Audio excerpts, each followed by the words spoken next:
You know, just in the film room, when we're going over practice, things with my hands, what to expect out there, just heads-up keys, things like that. So really helped me progress faster.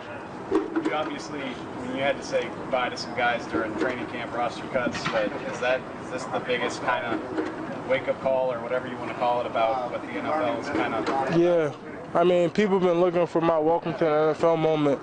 I think last night pretty much summed it up. So that was probably the biggest thing for me about the NFL.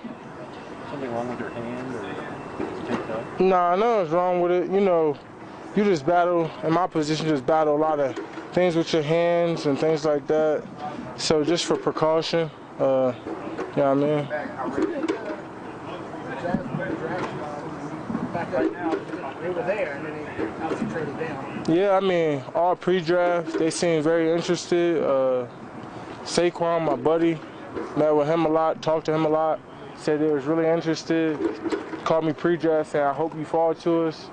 And, you know, so on the board, I probably thought I did, but it ain't play how, you know, you always expect it. Draft is crazy. What's that relationship like with Saquon? How well do you guys know each other? Saquon recruited me to Penn State, kind of gave me the spiel about that hometown hero thing. And then, you know, as I was coming out, we hung out a lot when he was training in LA my sophomore year. Then when he started the season and we tore his ACL, I spent a lot of time, a couple of days with him and his fam up at his house in Jersey, talking about pre-draft, talking about like life and stuff, always hanging out, took some trips together. So, I mean, we come closer over the last like 2 years or so.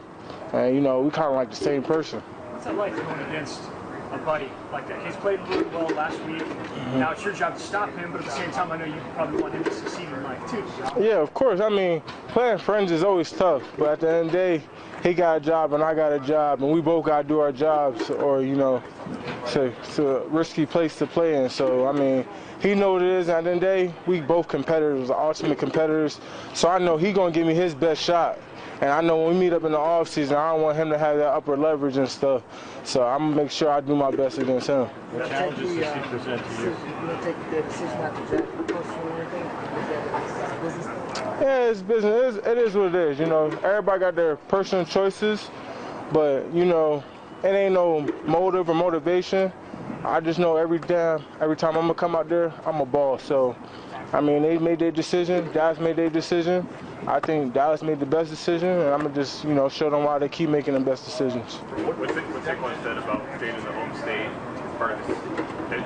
How true did that bear out, having experienced it for your seasons at Penn State? Oh, man, it was probably the best thing I ever did. I mean, you look at the alumni and how people treat you and how I'm welcomed back in PA so much and how much I got love. I got the key to my city.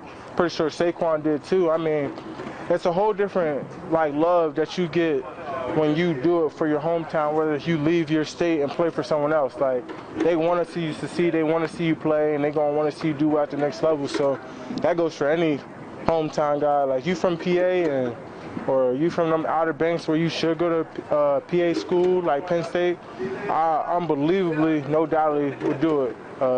It's just unbelievable. I definitely want to say go to Pittsburgh. You want to play some big-time football, you go to Penn State. What are the challenges that Saquon presents to you individually and your defense? I mean, he can really just expand the field. I mean, you look at his speed, his explosiveness, he can make guys miss. You got to really bring him down to the ground. He could bust off a big one, so we got to limit his explosive plays.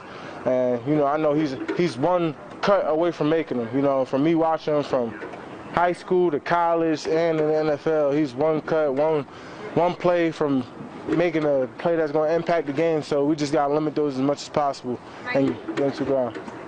I know you mentioned that it was kind of a welcome to the NFL moment, but where were you when you found out that Jaylon was released? What was going through your mind in terms of your responsibility? Man, I was just laying down in bed watching TV. My mom come pounding on my door. Oh my God, Jaylon. And I was like, what are you talking about? And I looked online and I heard the news. And, you know, I was just like, wow. And, you know, I was, you know, really upset about it. You talked about you don't need to be the leader you want to. I know you never would wish this upon someone, but does this make you feel like you need to step up even more or change your role in the room? Nah, that's the thing. You never want to feel like you too big for the team. You kind of always want to keep playing your part. And I'm going to just keep doing what I've been doing. I don't think I need to change anything. I mean, Jaylon was the key part of this team, and he will be missed. So I just need to keep doing what I do. I don't need to change nothing. We just got to keep winning games. I just want to ask you about this team. Everybody coming into this year, Dan Quinn was like, we're going to run cover 3 Seattle over and over and over because that's what we always did. You guys are rarely doing that at all right now. I mean, are you surprised? Was that part of the plan going into the season? Are you surprised that you guys are being so multiple on the defensive side of the ball? And I don't think anybody really expected that outside of the building. Maybe that was one plan from the beginning. I wouldn't say I was surprised. When we all saw the talent that we had coming in training camp, and we saw what we could do, and multiple guys could play different places, I think we was able to expand and do a whole lot more with our defense. So the more we got better, the more DQ got comfortable with him putting things in. I remember he would always say, if y'all don't like it, we throw it out. If you like it, we'll keep it in. So anything here we don't like, we get rid of it. Anything we like, we just keep getting better at it, repping it, and keep getting better at it. So, I mean, that's what I mean when he's a player's coach, and it comes over every day. So we struggling with something in practice, we throw it out. We're cutting it from the game. We're not going to use it, and we're going to do the things that we're really good at. And that's what has been helping so far. You mentioned the explosiveness of Saquon. The Giants as a whole, that's kind of their whole deal, right? Making big plays. And you guys have kind of struggled in that area. How much emphasis do you put on that? A big emphasis. I mean, this type of team, they so explosive. They got so much speed, talent around that receiver core, running back core. We're putting extreme emphasis to make them earn it. You know what I mean? Don't give them no big chunk plays. I know it hasn't hurt us too much yet, and it hurt us week 1.